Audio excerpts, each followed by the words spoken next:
ನಮಸ್ಕಾರ. ನಾನು ಪವಿತ್ರ ಭಾಗವತ್. ಮಿಸೆಸ್ ಭಾಗವತ್ ಚಾನಲ್‌ಗೆ ನಿಮ್ಮೆಲ್ಲರಿಗೂ ಪ್ರೀತಿಯ ಸ್ವಾಗತ. ಇವತ್ತಿನ ವಿಡಿಯೋದಲ್ಲಿ ಬಾಳೆಕಾಯಿಯನ್ನು ಬಳಸಿ ಒಂದು ನವರಾತ್ರಿಯ ವಿಶೇಷ ಸಿಹಿ ತಿಂಡಿಯನ್ನು ನಾನು ತೋರಿಸ್ತಾ ಇದ್ದೇನೆ.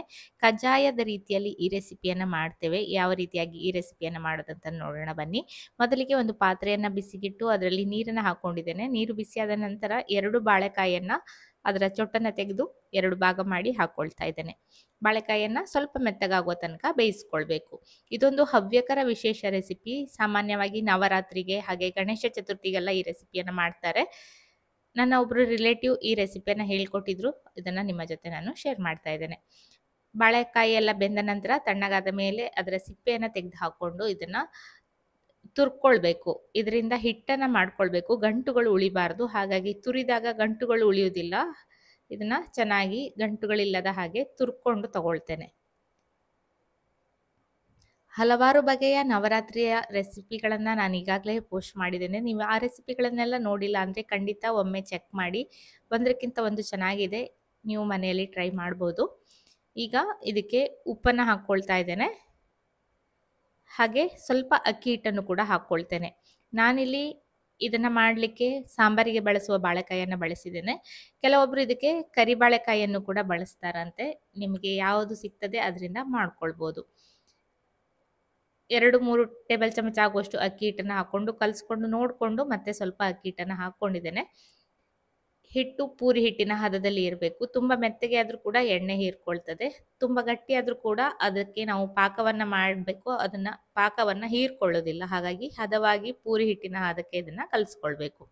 ಪಾಕವನ್ನು ಮಾಡಲಿಕ್ಕೆ ಪಾತ್ರೆಯಲ್ಲಿ ಸ್ವಲ್ಪ ನೀರನ್ನು ಹಾಕಿ ಬೆಲ್ಲವನ್ನು ಹಾಕ್ಕೊಂಡು ಕುದಿಸ್ಕೊಳ್ತಾ ಇದ್ದೇನೆ. ನಾನಿಲ್ಲಿ ಆರ್ಗ್ಯಾನಿಕ್ ಬೆಲ್ಲವನ್ನು ತೊಗೊಂಡಿರೋದ್ರಿಂದ ಮತ್ತೆ ಅದನ್ನು ಸೋಸುವ ಅಗತ್ಯ ಇಲ್ಲ. ನೀವು ನಾರ್ಮಲ್ ಬೆಲ್ಲವನ್ನು ತೊಗೊಂಡಿದ್ರೆ ಸೋಸಿ ಬಳಸ್ಕೊಳ್ಳೋದು ಒಳ್ಳೆಯದು. ಬೆಲ್ಲ ಎಲ್ಲ ಕರಗಿ ಚೆನ್ನಾಗಿ ಕುದಿ ಬರ್ತಾ ಇದೆ. ಪಾಕವನ್ನು ಚೆಕ್ ಮಾಡ್ಕೊಳ್ತಾ ಇದ್ದೇನೆ. ಈ ರೀತಿ ನೀರಲ್ಲಿ ಹಾಕಿದಾಗ ಅದು ಸ್ವಲ್ಪ ಕೈಗೆ ಹಿಡಿಲಿಕ್ಕೆ ಸಿಗಬೇಕು. ಒಂದು ರೀತಿ ಜಾಮೂನಿಗೆಲ್ಲ ಮಾಡ್ತೇವಲ್ಲ ಆ ಹದದಲ್ಲಿ ನಾವು ಪಾಕವನ್ನು ಮಾಡ್ಕೊಳ್ಬೇಕು. ಇದು ನೀರಿನಲ್ಲಿ ಕರಡಿ ಹೋಗ್ತಾ ಇದೆ.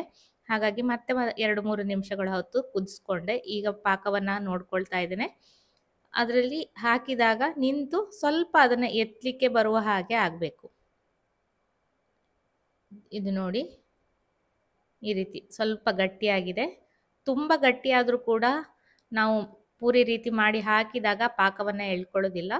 ಸ್ವಲ್ಪ ಈ ರೀತಿ ಆದರೆ ಸಾಕು. ಈಗ ಉರಿಯನ್ನು ಆಫ್ ಮಾಡಿ ಪಾಕಕ್ಕೆ ಇಟ್ಕೊಳ್ತೇನೆ. ಪಾಕ ಬಿಸಿ ಬಿಸಿಯಾಗಿಯೇ ಇರಬೇಕು. ಪಾಕ ತಣ್ಣಗಾಗಬಾರ್ದು. ಹಾಗಾಗಿ ಹಿಟ್ಟನ್ನು ರೆಡಿ ಮಾಡಿಕೊಂಡು ಪಾಕವನ್ನು ಮಾಡಿಕೊಂಡು ಕರ್ಕೊಳ್ಬೇಕು. ಬಾಳೆ ಎಲೆಯ ಮೇಲೆ ನಾನು ಇದನ್ನು ತಟ್ಕೊಳ್ತೇನೆ. ಬಾಳೆ ಎಲೆಗೆ ಸ್ವಲ್ಪ ಎಣ್ಣೆಯನ್ನು ಹಾಕ್ಕೊಂಡು ಚೆನ್ನಾಗಿ ಸ್ಪ್ರೆಡ್ ಮಾಡಿಕೊಂಡು ಪೂರಿ ಸೈಜಿನ ಉಂಡೆಯನ್ನು ಮಾಡಿಕೊಂಡು ಈ ರೀತಿ ಅಂಗೈಯಲ್ಲಿ ತಟ್ಕೊಳ್ಬೇಕು.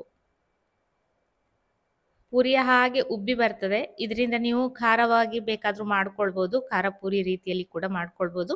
ಸ್ವಲ್ಪ ಖಾರದ ಪುಡಿ ಜೀರಿಗೆಯನ್ನೆಲ್ಲ ಹಾಕಿ ಮಾಡಿಕೊಂಡ್ರೆ ಖಾರವಾದ ಪೂರಿ ರೆಡಿ ಆಗ್ತದೆ. ಇದನ್ನು ಈಗಾಗಲೇ ಎಣ್ಣೆಯನ್ನು ಕಾಯಲಿಕ್ಕೆ ಇಟ್ಟಿದ್ದೆ, ಅದರಲ್ಲಿ ಹಾಕ್ಕೊಳ್ತೇನೆ. ಇದು ಪೂರಿಯ ಹಾಗೆ ಉಬ್ಬಿ ಕೂಡ ಬರ್ತದೆ. ನಿಮಗೆ ಉಬ್ಬುದು ಬೇಡ, ಚಪ್ಪಟೆಯಾಗಿ ಬೇಕು ಅಂದರೆ ಅದಕ್ಕೆ ಸ್ವಲ್ಪ ಫೋರ್ಕಲ್ಲಿ ಸ್ವಲ್ಪ ಹೋಲನ್ನು ಮಾಡಿಕೊಂಡ್ರೆ ಉಬ್ಬಿ ಬರುವುದಿಲ್ಲ. ಉಬ್ಬಿ ಬಂದರೂ ಕೂಡ ತೊಂದರೆ ಇಲ್ಲ. ಉಬ್ಬಿ ಬಂದಿಲ್ಲ ಅಂದರೂ ಕೂಡ ತೊಂದರೆ ಇಲ್ಲ. ಈ ರೀತಿ ಉಬ್ಬಿ ಬಂದಿದ್ದನ್ನು ಇನ್ನೊಂದು ಕಡೆ ತಿರುವಿ ಹಾಕ್ಕೊಳ್ತಾ ಇದ್ದೇನೆ. ಇದು ಬಾಳೆಕಾಯಿ ಆಗಿರೋದ್ರಿಂದ ಹೊಂಬಣ್ಣ ಎಲ್ಲ ಬರೋದಿಲ್ಲ, ವೈಟ್ ಆಗಿಯೇ ಇರ್ತದೆ. ಹಾಗೆ ನಾವು ಅಕ್ಕಿ ಹಿಟ್ಟನ್ನು ಕೂಡ ಹಾಕಿರೋದ್ರಿಂದ ಬಿಳಿಯಾಗಿಯೇ ಬರ್ತದೆ. 2 ಕಡೆ ಸ್ವಲ್ಪ ಗರಿಯಾಗುವ ತನಕ ಕರೆದು ತೆಕ್ಕೊಂಡ್ರೆ ಆಯಿತು. ಪಾಕಕ್ಕೆ ಹಾಕಿದ ನಂತರ ಇದು ತುಂಬ ಹೊತ್ತು ಪಾಕದಲ್ಲಿ ಬಿಟ್ಟರೆ ಮೆತ್ತಗಾಗ್ತದೆ. 1-2 ನಿಮಿಷ ಅದು ಪಾಕವನ್ನು ಹೀರ್ಕೊಂಡು ಬಿಸಿ ಬಿಸಿಯಾಗಿ ಸರ್ವ್ ಮಾಡೋದಾದರೆ ಗರಿಯಾಗಿಯೇ ಇರ್ತದೆ. ಬೆಲ್ಲದ ಪಾಕಕ್ಕೆ ಸ್ವಲ್ಪ ಏಲಕ್ಕಿ ಪುಡಿಯನ್ನು ಹಾಕಿ ಇಟ್ಕೊಂಡಿದ್ದೆ. ಆ ಕ್ಲಿಪ್ ಮಿಸ್ ಆಗಿದೆ. ನೀವು ಖಂಡಿತ ಈ ರೆಸಿಪಿಯನ್ನು ಮಾಡುವಾಗ ಏಲಕ್ಕಿ ಪುಡಿಯನ್ನು ಬೆಲ್ಲದ ಪಾಕಕ್ಕೆ ಹಾಕ್ಕೊಂಡು ಮಾಡ್ಕೊಳ್ಳೋದನ್ನು ಮರಿಬೇಡಿ. ಇದೊಂದು ಹಳೆಯ ಕಾಲದ ತಿಂಡಿ. ತುಂಬ ಜನರಿಗೆ ಈ ರೆಸಿಪಿ ಗೊತ್ತಿರಲಿಕ್ಕಿಲ್ಲ. ಯಾರಾದರೂ ಹವ್ಯಕರು ಈ ರೆಸಿಪಿಯನ್ನು ನೋಡ್ತಾ ಇದ್ರೆ ನಿಮ್ಮ ಅಜ್ಜಿ ಅಥವಾ ಅಮ್ಮನಲ್ಲಿ ಕೇಳಿ ನೋಡಿ. ಈ ರೆಸಿಪಿಯನ್ನು ಮಾಡೋದು ಅವರಿಗೆ ಗೊತ್ತಿರಬಹುದು. ಬಾಳೆಕಾಯಿಯ ಸಂಜೀವಿನಿ ಅಂತ ಇದರ ಹೆಸರು. ತುಂಬಾನೇ ರುಚಿಕರವಾಗಿರ್ತದೆ. ಇಷ್ಟರವರೆಗೆ ನೀವು ಮಾಡಿಲ್ಲ ಅಂದರೆ ಒಮ್ಮೆ ಮಾಡಿ ನೋಡಿ. ದೇವರ ನೈವೇದ್ಯಕ್ಕೆ ಇಟ್ಟ ಹಾಗೂ ಆಗ್ತದೆ. ಮನೆಯಲ್ಲಿ ಒಂದು ಹೊಸ ರೆಸಿಪಿ ಮಾಡಿದ ಹಾಗೂ ಆಗ್ತದೆ. ಎಲ್ಲದನ್ನು ಪಾಕದಲ್ಲಿ ಅದ್ದಿ ತೆಗೆದು ಇಟ್ಕೊಂಡಿದ್ದೇನೆ. ಒಂದು ಕರೆದು ಪಾಕದಲ್ಲಿ ಹಾಕಿ ಇನ್ನೊಂದು ಕರಿಯೋದ್ರೊಳಗಡೆ ಅದನ್ನು ಎತ್ತಿ ಇಟ್ಕೊಂಡ್ರೆ ಆಯಿತು. ಎಲ್ಲವೂ ಕೂಡ ರೆಡಿಯಾಗಿದೆ. ಪಾಕವು ಕೂಡ ಅಲ್ಲಿಂದ ಅಲ್ಲಿಗೆ ಆಯಿತು, ಜಾಸ್ತಿ ಉಳಿಲೂ ಇಲ್ಲ. ಉಳಿದ್ರೂ ಪರವಾಗಿಲ್ಲ, ದೋಸೆಗೆಲ್ಲ ಬೇಕಾದರೆ ಹಾಕ್ಕೊಳ್ಬೋದು. ಈ ರೀತಿಯಾಗಿ ಇರ್ತದೆ ಈ ರೆಸಿಪಿ. ಇವತ್ತಿನ ಈ ಬಾಳೆಕಾಯಿಯ ಸಂಜೀವಿನಿ ರೆಸಿಪಿ ನಿಮಗೆಲ್ಲ ಇಷ್ಟ ಆಗಿದ್ರೆ ಖಂಡಿತ ಒಂದು ಲೈಕ್ ಮಾಡಿ, ಶೇರ್ ಮಾಡಿ, ಅನಿಸಿಕೆಯನ್ನು ಕಮೆಂಟಲ್ಲಿ ತಿಳಿಸಿ. ಹಾಗೆ ಚಾನಲನ್ನು ಸಬ್ಸ್ಕ್ರೈಬ್ ಮಾಡಿಕೊಂಡು ಸಪೋರ್ಟ್ ಮಾಡಿ ಅಂತ ಕೇಳ್ಕೊಳ್ತೇನೆ. ಇಷ್ಟ ಆದರೆ ಖಂಡಿತ ಶೇರ್ ಮಾಡಿ. 4 ಜನರಿಗೆ ಶೇರ್ ಮಾಡಿದಾಗ ನಮ್ಮ ಚಾನಲ್ ಕೂಡ ಬೆಳೀತದೆ, ಹಾಗೆ ಅವರಿಗೂ ಕೂಡ ಒಂದು ಹೊಸ ರೆಸಿಪಿಯನ್ನು ತಿಳಿಸಿಕೊಟ್ಟ ಹಾಗೆ ಆಗ್ತದೆ. ಎಷ್ಟು ಚೆನ್ನಾಗಿ ಬಂದಿದೆ ಅಂತ ನೋಡಿ. ಇದನ್ನು ಪೀಸ್ ಮಾಡಿ ತೋರಿಸ್ತೇನೆ. ಸಾಫ್ಟ್ ಆಗಿದೆ.